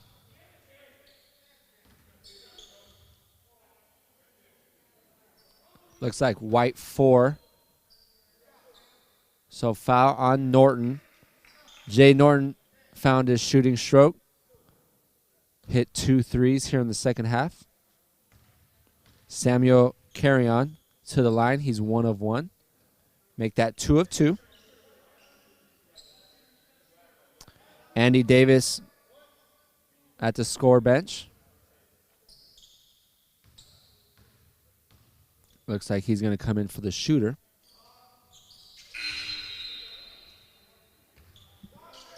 And Davis comes in and replaces Carrion. He had 3 points in that first half. After the back-to-back successful free throws made, he now has 5 on the night. Coming up on the halfway mark here in the second half. Sanderlin tried to get it down low to Smith, poked away by Thomas. Lockridge, baseline drive, body check by Norton. So back-to-back defensive fouls, personal fouls by Norton. That is the Jaguars' 5th team foul. Hilliard will check back into the game, replacing Sanderlin. Sanderlin's going to head to the bench after a tough interior pass to Smith. And it looks like we'll have an illegal pick. It looks like they're going to call that on Andy Davis. See if we get that off the inbound pass. Oh, we got to it a little too late. But Andy Davis tried to give the pick on the defender and got there a little too late and was moving his feet when he got there as well. That was the call. That is the 3rd team foul on Imperial Valley. Way to get inside the lane. Hangs too strong off the glass. Rebound. Smith kicks it out to Norton. Resets the shot clock. Hilliard open from the corner. Weak side rebound, Montalvo. He'll push the tempo. Tries to split 3 Jaguars defenders. Doesn't work out for him. And the blocking foul under the basket. That personal foul on Matthew Montalvo.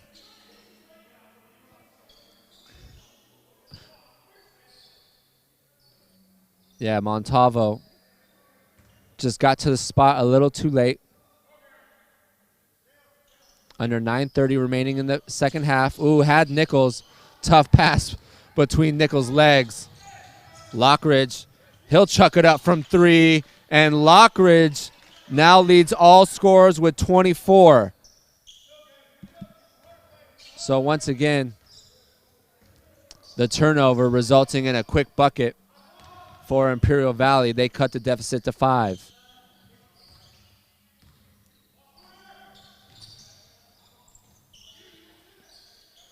Lockridge has 2 threes here in the second half. Norton with 2 threes, that one off the mark.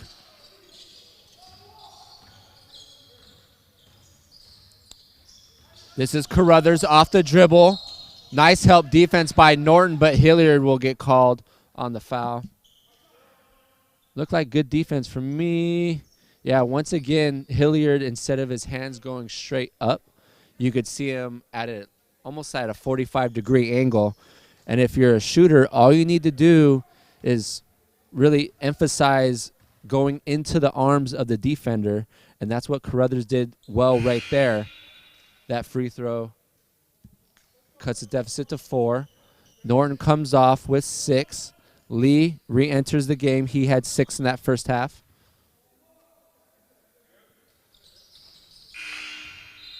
Carruthers goes 2 of 2 from the line. Cuts the deficit to 3. He comes off for a quick breather. Replacing him is Samuel Carrion. Imperial Valley chasing 11 at one point in the second half. Now bring the game within 1 position with 8:30 here remaining in regulation. Who's the scoring going to come from on the side of Southwestern? Paris Smith down low, uses his body. Count the bucket and 1. Let's check that out again. Nice interior pass. Paris Smith shields the defender off with his big 6'9" frame. And when you get that far under the basket, that is going to be tough to defend for anyone. Paris Smith got the start. His first basket completes the 3-point play. Jaguars up by 6.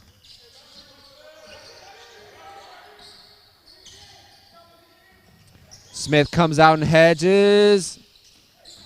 Loose ball. And it looks like Lee will get called with the foul from behind. Oh, and it replayed Smith. That's once again another nice move by Smith under the basket. Oh, if you hit this again, it will replay. Oh, I thought I did. Okay, that's good to know.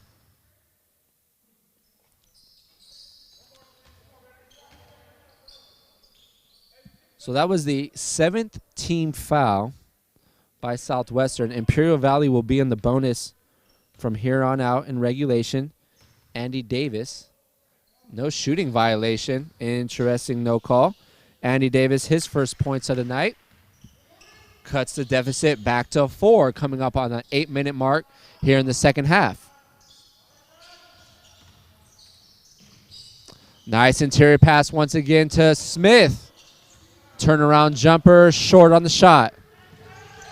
Lockridge will step back from the top of the key.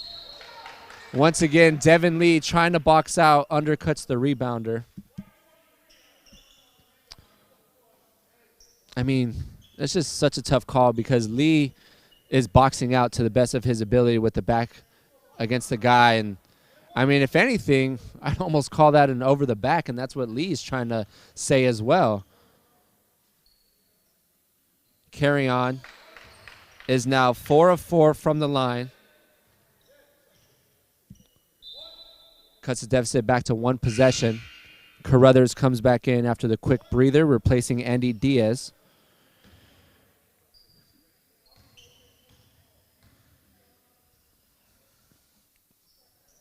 Carrion has now 7 points on the night, 5 points coming from the free throw line. He's 5 of 5, and he had an early basket in that first half. 7 on the night for the sophomore guard.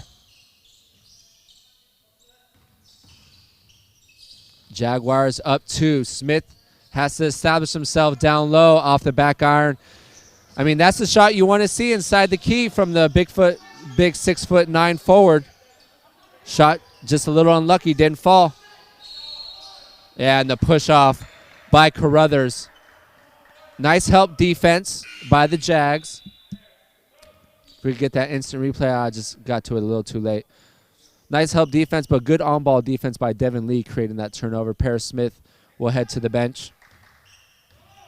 Replacing him, checking back in is Sean Sanderlin. Sanderlin only has 3 points. Those 3 points coming off a three-pointer in that first half. Coming up on the 7-minute mark here in the second half. Lee's going to have to shoot that ball eventually. 12 on the shot clock. Hilliard fakes the pass, gets inside. Nice bounce pass, reverse layup by Nichols. He now has 10. Good job right there, attacking the middle of that defense. And Nichols with a nice finish. Nichols had a dozen on Friday against Mesa. He now has 10. Another assist by Hilliard.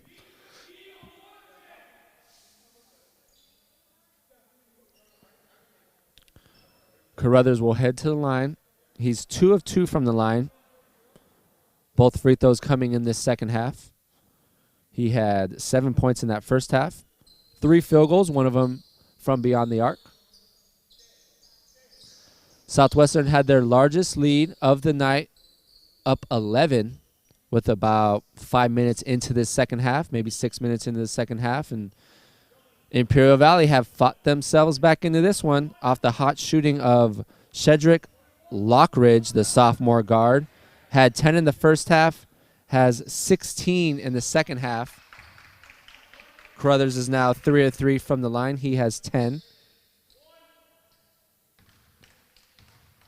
Yeah, so Lockridge, the sophomore guard, leads all scorers. And Imperial Valley shooting really well from the line here today. Carruthers is now 4 of 4. And cuts the deficit to 2. Carruthers now has 11. Carruthers and Lockridge. Nice drop set by Sanderlin, blocked by Thomas.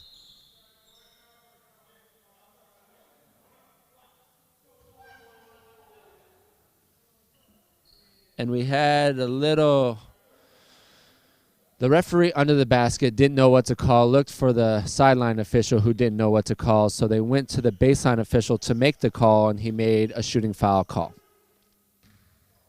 So that's what happened right there. Sean Sanderlin to the line. This will be his first free throw of the night. Off the back iron. Sanderlin, 78% from the free throw line. As D. Sanders checks back in for Deshaun Key. Key just hasn't really been able to find rhythm here today. Sanders started the second half. He hit 2 threes and had a pair of free throws. He comes in with 8.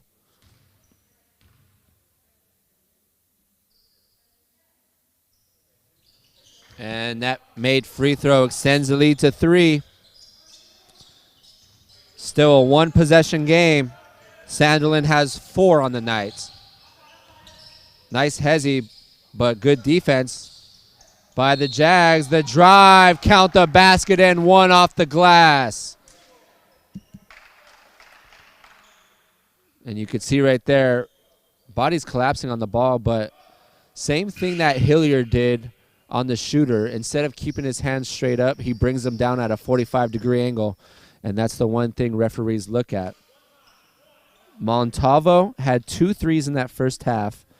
That was his first field goal in the second half.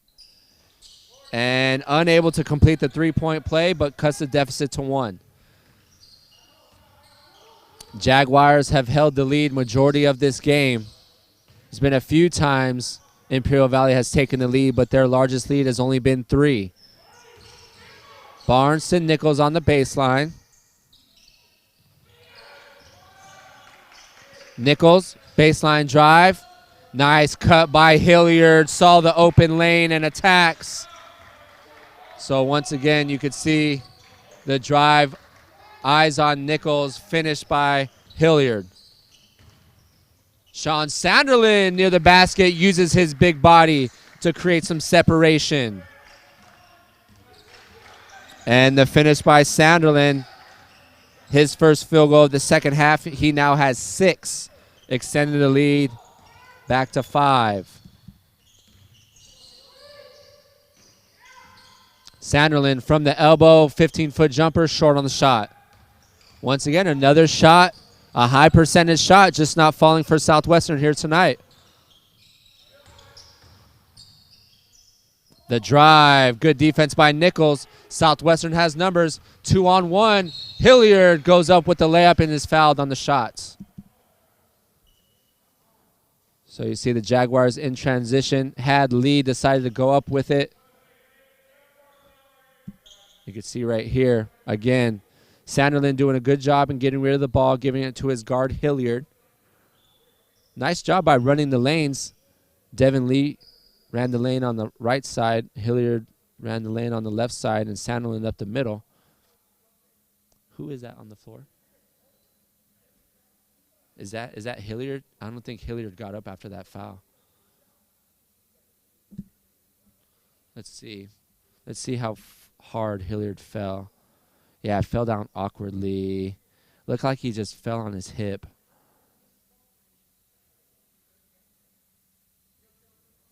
Looks like he's holding his shoulder. Yeah, that's not a good look. Let's look at it one more time. The foul on Carruthers. Yeah, he fell awkwardly. Looks like he's holding his right shoulder, which was the arm he fell on. He tried to hold himself up, tried to brace himself while hitting the floor.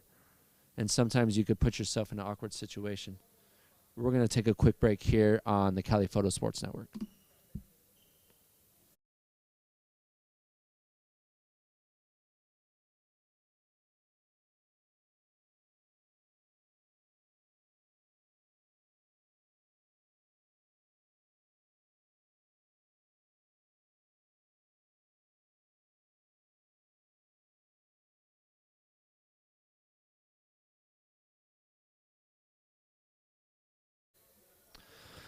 Southwestern up 5 with 5 minutes remaining in regulation. Hilliard walked off under his own power, holding his shoulder. Looked like he sprained it heading down after that free throw made.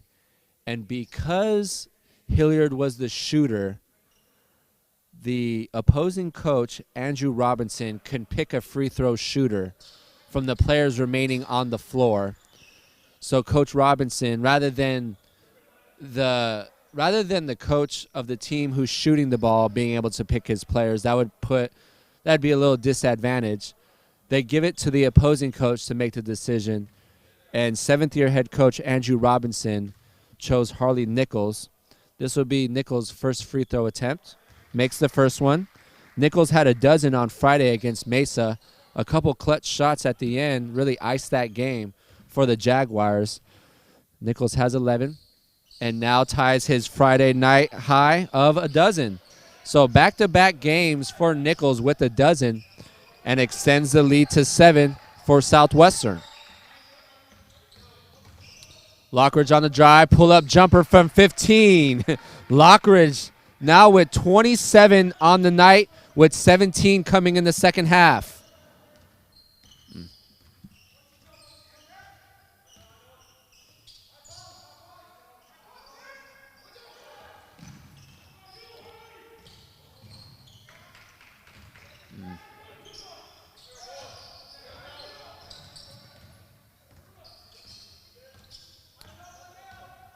Imperial Valley down 9, coming up on the 4-minute mark. It's been the Lockridge and Carruthers show. Carruthers from downtown. Long rebound by Devin Lee. Coming up on the 4-minute mark. Jaguars up 5. Lee, Barnes, Sanderlin, Nichols, and Kevin Davis is running the baseline. He gets it in the corner. He'll pull up from 3, nothing but nets. You can see right here on the baseline, Kevin Davis running it. Imperial Valley loses track of him, and Davis with his first basket. And good defense right there by the Jaguars. Charlie Barnes for 3. Let's take a look at that. Once again, Sanderlin pushing the action. Splits defenders, finds an open Barnes. Good job by Barnes moving around the perimeter, finding an open spot. We'll check that out one more time. Sanderlin running the center of the court. 3 defenders on him. Barnes just finding his look. And a nice looking stroke by Barnes. Barnes now has 3 threes on the night. That gives him a dozen. So Nichols and Barnes each with 12.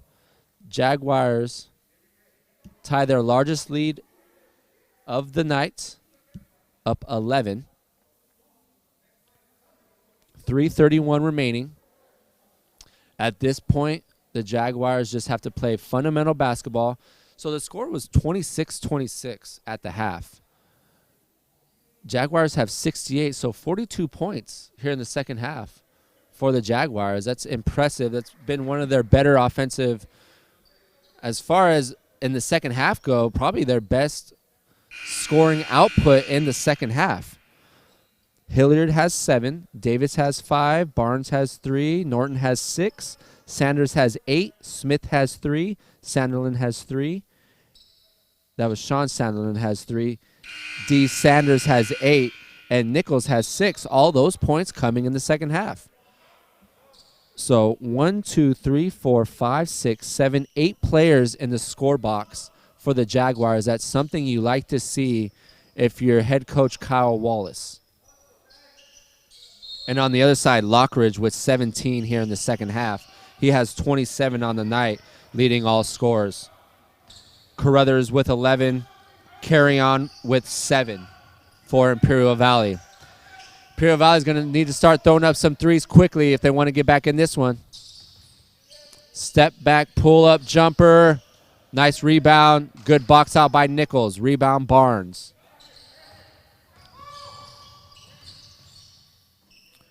No need to create a tough look. Poked from behind by Carruthers.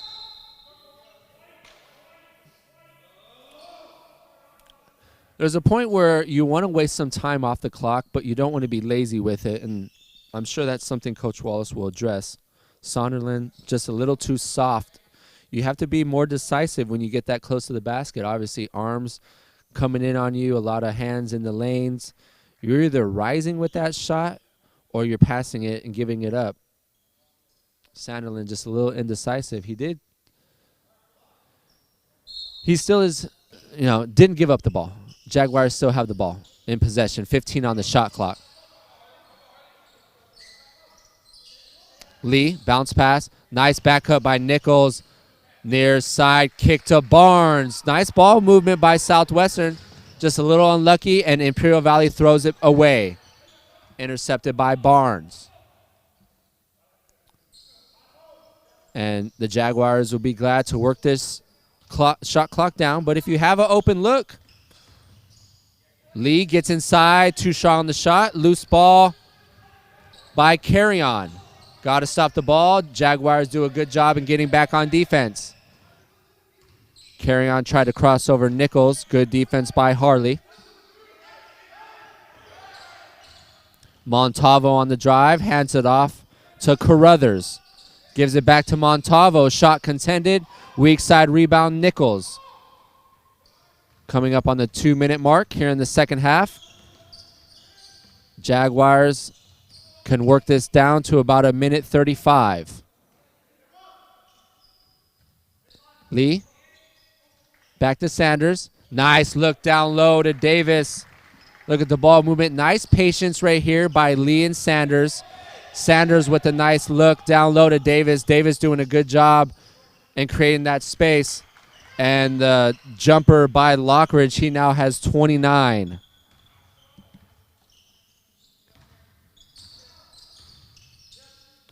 Davis has 9 on the night. Barnes with the wide open look. Misses everything. Barnes has 3 threes on the night. Got to get your hands up on Lockridge. Goes up with the left tough shot. Nice help defense by Davis. You can see the baseline drive right here, but Davis in good position on the help and grabs the rebound. That help defense won't show up in the book, but Davis has the awareness. Pull-up jumper from Sanders off the mark. Lockridge splits defenders, poke from behind off of Davis. Good defense by Davis getting back. You can see right here, Nichols beat off the drive, but Davis with the length. Davis, very unassuming, stands at 6'3". Both him, Hilliard, Norton, and Archer, and Key for that matter, guards that provide good length. Nichols, pull-up jumper from 13, good. Nichols now has 14. Once again, the nice ball movement working through the middle of Sanderlin. Sanderlin probably has a handful of assists here just working from the middle of the court. Jaguars with their largest lead up 13.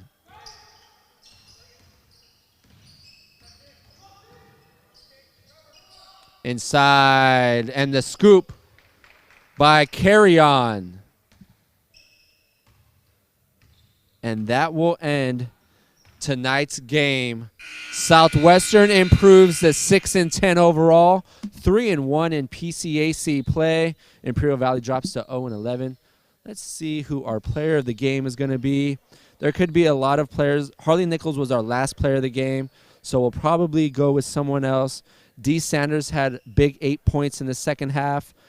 He might be a forerunner. Kevin Davis had 7.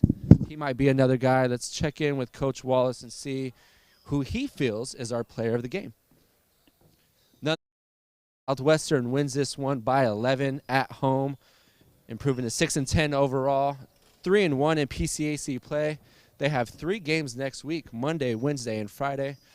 Going to catch up with Coach Wallace here real quick to see who our player of the game is.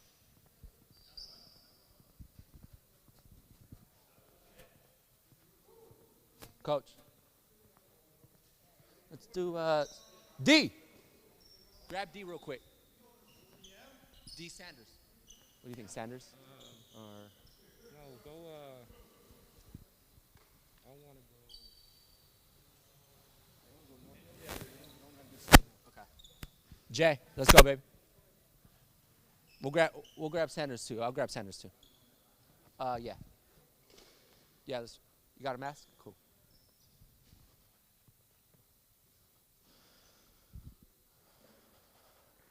Damn, oh, my mask is up top.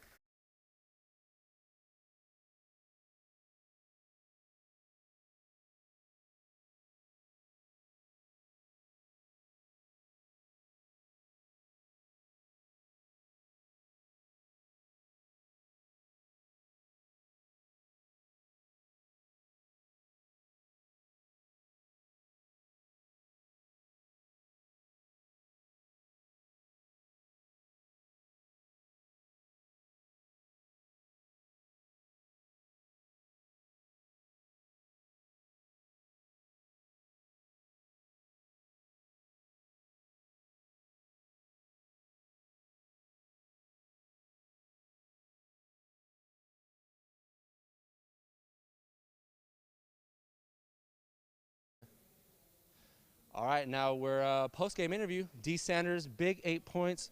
Norton, you had 6 as well. A huge scoring output. I think you guys put up like 45 in that second half after putting up 26. I saw the players go in at the half. Coach stayed back. What did the captains, what did the players, what do you guys tell yourself at halftime?